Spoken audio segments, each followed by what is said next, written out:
Taste and മെമ്മറീസിലേക്ക് സ്വാഗതം. ഇന്ന് ഞാൻ വന്നിരിക്കുന്നത് ഇറച്ചിയിൽ കായയൊക്കെ ചേർത്ത് തേങ്ങ വറുത്തരച്ച് വെച്ച നല്ലൊരു കറിയുടെ റെസിപ്പി ആയിട്ടാണ്. ആദ്യം തന്നെ ഈ കറിയിലോട്ട് ഒരു അരപ്പ് തയ്യാറാക്കണം. അതിനായിട്ട് നമുക്ക് തേങ്ങയൊന്ന് വറുത്തെടുക്കണം. അപ്പോൾ ഒരു ചീനച്ചട്ടി അടുപ്പത്തോട്ട് വെച്ചിട്ടുണ്ട്. അതിലോട്ട് 2 ടേബിൾ സ്പൂൺ വെളിച്ചെണ്ണയാണ് ചേർത്ത് കൊടുത്തത്. വെളിച്ചെണ്ണ ഒന്ന് ചൂടായി വന്നപ്പോൾ 250 ml കപ്പിൽ 2 കപ്പ് ചിരകിയ തേങ്ങ, ഈ ഒരു വലുപ്പത്തിൽ ഇഞ്ചി, 4 വലിയ അല്ലി വെളുത്തുള്ളി. ഇഞ്ചിയും വെളുത്തുള്ളിയും മുറിച്ച് ഈ തേങ്ങയുടെ കൂടെ തന്നെ ചീനച്ചട്ടിയിലോട്ട് ചേർത്ത് കൊടുക്കുകയാണ്. ഇനി ചേർക്കേണ്ടത് കുരുമുളകാണ്. ഞാനിവിടെ 1 ടീസ്പൂൺ കുരുമുളക് ചേർത്ത് കൊടുത്തിട്ടുണ്ട്. 1-2 തണ്ട് കറിവേപ്പില കൂടി ചേർത്ത് കൊടുക്കാം. ഇനി ഈ തേങ്ങ നന്നായിട്ട് കളറെല്ലാം മാറി വരുന്നത് വരെ ഒന്ന് വറുത്തെടുക്കണം. തീ ലോ ഫ്ലെയിമിലിട്ടിട്ട് കണ്ടിന്യൂസ് ആയിട്ട് ഇളക്കി കൊടുത്ത് വേണം വറുത്തെടുക്കാനായിട്ട്. കണ്ടിന്യൂസ് ആയിട്ട് ഇളക്കി കൊടുത്തില്ലെങ്കിൽ അടിഭാഗത്തുള്ള തേങ്ങ കരിഞ്ഞും പോകും. അതുപോലെ തന്നെ എല്ലാ തേങ്ങയും ഒരേപോലെ കളർ മാറി വറുത്ത് കിട്ടില്ല. അതുകൊണ്ട് കണ്ടിന്യൂസ് ആയിട്ട് തന്നെ ഇളക്കി കൊടുത്തിട്ട് വറുത്തെടുക്കുക.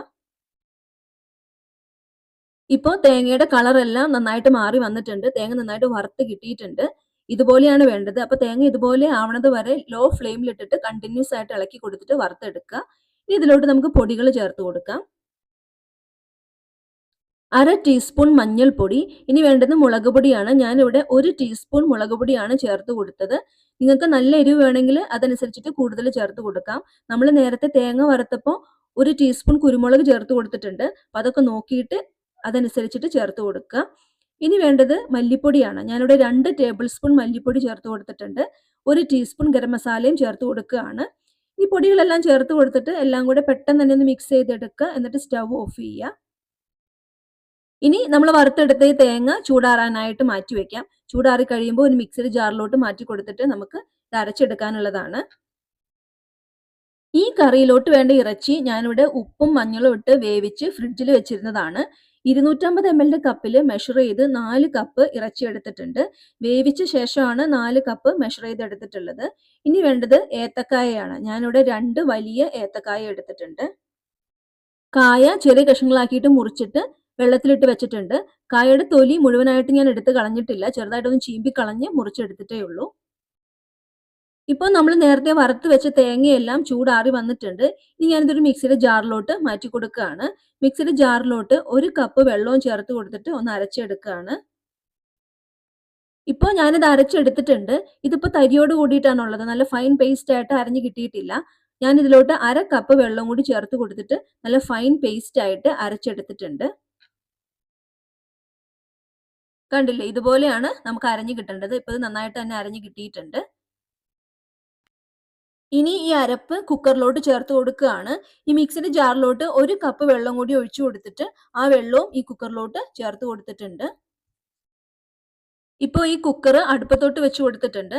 നമ്മളിപ്പോൾ ചേർത്ത് കൊടുത്ത അരപ്പുണ്ടല്ലോ, അതൊന്ന് തിളച്ചു വരണം. അതുവരെ നമുക്കൊന്ന് മൂടി വെച്ച് കൊടുക്കാം. ഇപ്പോൾ ഈ അരപ്പ് നന്നായിട്ട് തന്നെ തിളച്ച് വന്നിട്ടുണ്ട്. ഇനി ഇതിലോട്ട് നമ്മൾ എടുത്തു വെച്ച ഇറച്ചി ഉണ്ടല്ലോ, അത് ചേർത്ത് കൊടുക്കുകയാണ്. കൂടെ തന്നെ നമ്മൾ എടുത്തു വെച്ച കായ അതും ചേർത്ത് കൊടുക്കുകയാണ്.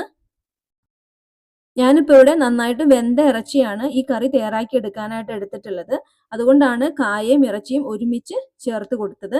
നിങ്ങൾ എടുക്കുന്നത് വേവിക്കാത്ത ഇറച്ചിയാണെങ്കിൽ ആദ്യം തന്നെ ഈ അരപ്പിലോട്ട് ഇറച്ചി ചേർത്ത് കൊടുത്തിട്ട് നന്നായിട്ട് വേവിച്ചെടുക്കുക. അതിനുശേഷം കായയും ചേർത്ത് കൊടുത്ത് ഒരു വിസിൽ വരുത്തിയിട്ട് കായയും വേവിച്ചെടുക്കുക. കായയും ഇറച്ചിയും ചേർത്ത് കൊടുത്തിട്ട് നന്നായിട്ട് മിക്സ് ചെയ്തെടുത്തിട്ടുണ്ട്. ഇനി ഇതിലോട്ട് 1/2 ടീസ്പൂൺ ഉപ്പ് ചേർത്ത് കൊടുക്കുകയാണ്. ഞാനിവിടെ ഇറച്ചി വേവിച്ചെടുത്തപ്പോൾ ഉപ്പ് ചേർത്തിട്ടാണ് വേവിച്ചെടുത്തിട്ടുള്ളത്. അപ്പം അത് നോക്കിയിട്ട് ആവശ്യത്തിന് ഉപ്പ് ചേർത്ത് കൊടുക്കുക. വെള്ളം കുറച്ച് കുറവാണ്, അതുകൊണ്ട് 1/2 കപ്പ് വെള്ളം കൂടി ചേർത്ത് കൊടുക്കുകയാണ്. ഇപ്പം മൊത്തം ഈ കറിയിലോട്ട് 250 ml കപ്പിൽ 3 കപ്പ് വെള്ളം ചേർത്ത് കൊടുത്തിട്ടുണ്ട്.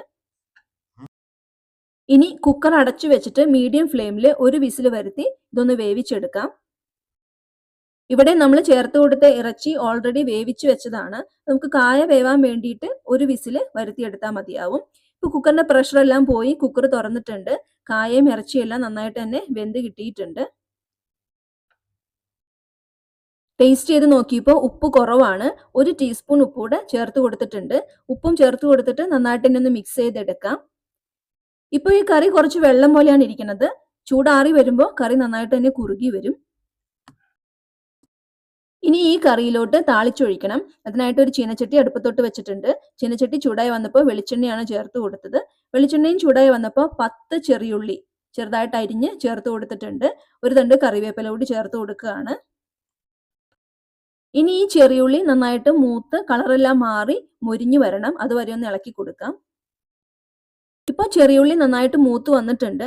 ഈ നമ്മുടെ കറിയിൽ എരിവോ മസാലയോ എന്തെങ്കിലും കുറവാന്ന് തോന്നുകയാണെങ്കിൽ ഈ സമയത്ത് നമുക്ക് മുളക് പൊടിയോ ഗരം മസാലയോ എന്താണ് കുറവെന്ന് വെച്ചാൽ അത് ഈ താളിപ്പിലോട്ട് ചേർത്ത് കൊടുത്തിട്ട് ആ താളിപ്പ് കറിയിലേക്ക് ചേർത്ത് കൊടുക്കാം.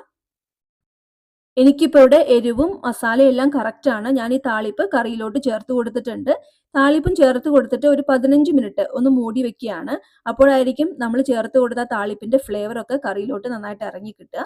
15 മിനിറ്റ് കഴിഞ്ഞപ്പോൾ കറി തുറന്നിട്ട് ഒന്ന് ഇളക്കി കൊടുത്തിട്ടുണ്ട്. അല്ലെങ്കിൽ നിങ്ങൾ എപ്പോഴാണോ കറി കഴിക്കാനായിട്ട് എടുക്കുന്നത് ആ സമയത്ത് ഒന്ന് മിക്സ് ചെയ്തിട്ട് എടുത്താൽ മതി. ഇപ്പോൾ നമ്മുടെ കറി കുറച്ചുകൂടി തിക്കായി വന്നിട്ടുണ്ട്. അപ്പോൾ ഇത്രയേ ഉള്ളൂ. വളരെ ടേസ്റ്റി ആയിട്ടുള്ളൊരു കറിയാണ്.